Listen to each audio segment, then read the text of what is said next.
Hey guys, what's going on? James here, and in this video today, we're going to be talking about how the Tampa Bay Buccaneers have signed offensive lineman Joe Haeg from the Indianapolis Colts in free agency. If you guys are new, hey, go ahead and subscribe. It's a great time to be a Bucs fan right now. I've been seeing a ton of New England fans and Tom Brady fans coming in and, wanting to join the fan base. You're welcome to join. We will take more fans, come to Raymond James Stadium, wear some Bucs gear, and support the team. We could always use more Bucs fans at the stadium.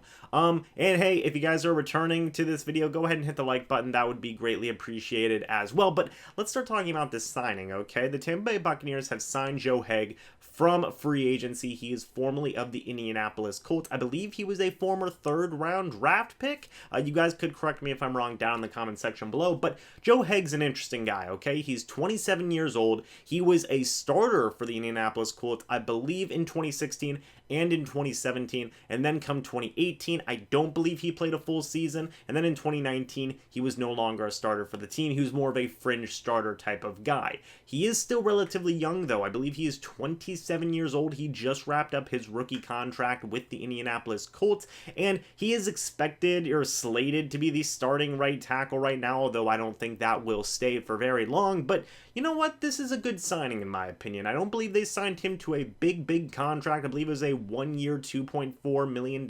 contract, which is fine with me. I think that he is a very capable backup offensive lineman, and more so than anything, we've started the operation. We have started Operation Protect Tom Brady. That is officially a go at this point. So really, Joe Haeg, I like this signing a lot because number one, it's depth at the offensive line. I will always take depth at the offensive line. But number two, he's a young, versatile offensive lineman. Not only can he play right guard for the Tampa Bay, or right tackle, sorry, for the Tampa Bay Buccaneers, but he can also play guard as well. He can play both tackle and guard. That makes him pretty darn valuable in my opinion. Now, I'm not going to say that he should be playing left tackle or left guard because Donovan Smith, Ali Marpet, those guys are going to be the guys, but when it comes to right tackle and right guard for the Tampa Bay Buccaneers, that could be something pretty interesting because Joe Haeg, he's coming from the Indianapolis Colts. The Indianapolis Colts have a phenomenal offensive line, and their offensive line coaching staff is pretty darn good as well. Joe Haeg is a pretty good, disciplined,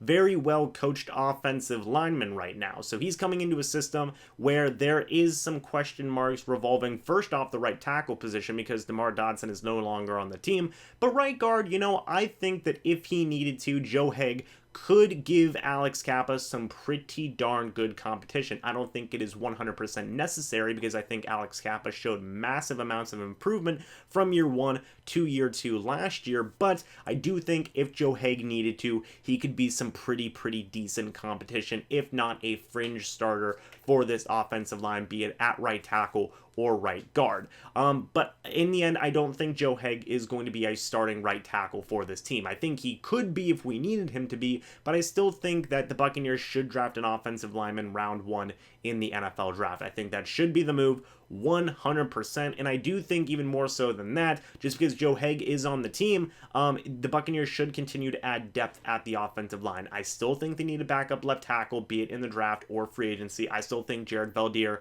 could be a very interesting option for this team. And then a backup right guard, if you don't want to put Joe Haeg there, definitely consider bringing back Earl Watford. I think that one's pretty much a slam dunk at this point. Watford probably is going to be coming back to the team. The interesting one is Damar Dodson. What's going to happen with Damar Dodson? If he doesn't have a market, is he going to retire? Right now, as it seems, it does not seem like he's going to be coming back to the Tampa Bay Buccaneers because they just signed Joe Haeg, who could effectively be his replacement along with a first-round rookie draft pick. So, Damar Dodson, 34 years old, he's out there in the free agency void right now. I don't know if he's getting a lot of offers. I haven't seen a lot of interest on Twitter involving Damar Dodson with any other team, so who knows what's going to happen with him. But right now, it doesn't seem like the Buccaneers are going to be that interested in bringing him back with this Joe Haeg signing, but I could be wrong. They could decide, hey, Joe Haeg, you're going to play right guard. Damar Dodson, come back. Either A, be a fringe starting right tackle for us again this year, or B, be the backup to the first round draft pick rookie that we are going to take. I think that if they did bring back Damar Dodson, they would move Joe Haeg over to right guard. Damar Dodson would be the backup right tackle, and they would take a rookie in round number 1. But anyway, enough about potential offensive lineman scenarios. Joe Haeg, he is a new piece for the Tampa Bay Buccaneers offensive line. He's going to have an important job of protecting Tom Brady, and you know what? Given his place that he just came from, Indianapolis, and how young he is and how good I think he can be in terms of being a fringe starter for this team, I think Joe Haeg's going to be a very, very valuable piece on this offensive line. But guys, let me know what you think about this move down in the comment section below. What do you think about adding depth to the offensive line? Do you like it? Do you hate it? How do you want to see the Buccaneers address the offensive line with the remainder of this offseason? Let me know down in the comment section below. Guys, thanks so much for watching this video. Hope you all enjoyed, and I'll see you in the next video or the next live stream. But until then, and as always, guys, goodbye for now, and go Bucs.